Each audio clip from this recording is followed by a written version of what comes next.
Hey everyone, I'm making a game. No, it's not Orion's Throne. What do you mean you've never heard of Orion's Throne? What do you mean this is the first devlog you've seen of mine? Anyway, like I was saying, I'm making a game. This game could be the love child of two of my favorite games growing up as a child. Sometimes the best way to make a great game is to take two really good games and then kind of mash them together in some kind of game jam. Anyway, the two games I've decided to mash together are two games that I really enjoyed playing growing up. The first one was Gain Ground on the Sega Genesis. In this game, you had a selection of different characters, all with different attacks, that you had to get from the bottom to the top of the screen. If your character died, you'd lose your character.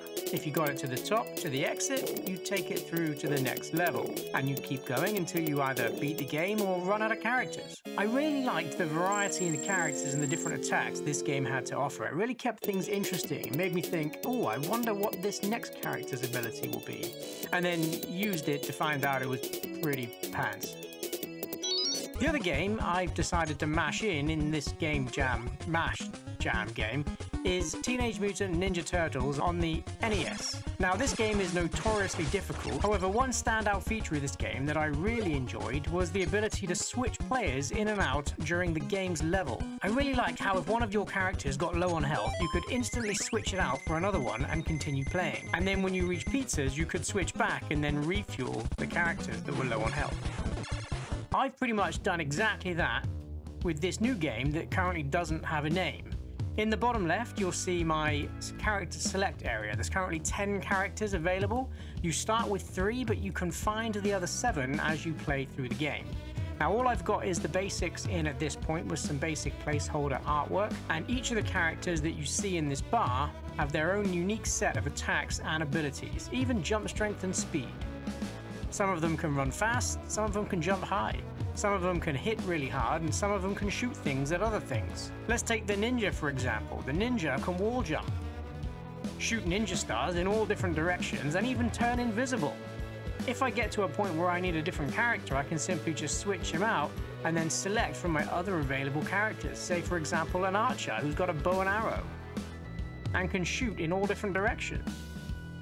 The archer can even crouch and shoot 3 arrows up into the air. Or what about a samurai who has a simple melee attack, can attack on the floor, and even has a jump attack? Samurais are courageous and honorable people, so this one can kill itself and give the other characters health.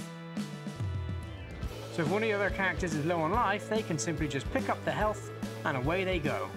I've also got a wizard who shoots magic balls, can make a force shield around himself that lasts for a short time, and even dabbles in the dark arts. But if that's not fun enough for you, there's also a commando who can fire a gun, throw a grenade, and various other bits and bobs. The idea behind the game is you'll need to reach the exit on every single level. If one of your characters dies, whoops, then you get to restart with a different character. All you need to do is get one of the characters to the finish line, and you'll move on with whichever characters you have left in your inventory. If you run out of all characters, you'll lose the game. I made a tile set with all the edges that you could possibly need to make a 2D level, and then I put them on the level and arranged them in a pretty layout. I drew some spikes on a tile background which was 16 by 16, yes they tile, a wall of spikes. I made 10 coloured boxes. Each one will represent a different character in the game. As you can see, I've made 5, there's still 5 to go. I made a health bar for the health, and a health bar for a special ability, which some characters will use based on their special ability, such as turning invisible. And finally a power gauge, which will determine how far you can throw the grenade. I made a funky little exit sprite, which is basically just a square, or a rectangle. And all I've done is given it the water effect, which makes it look all wavy.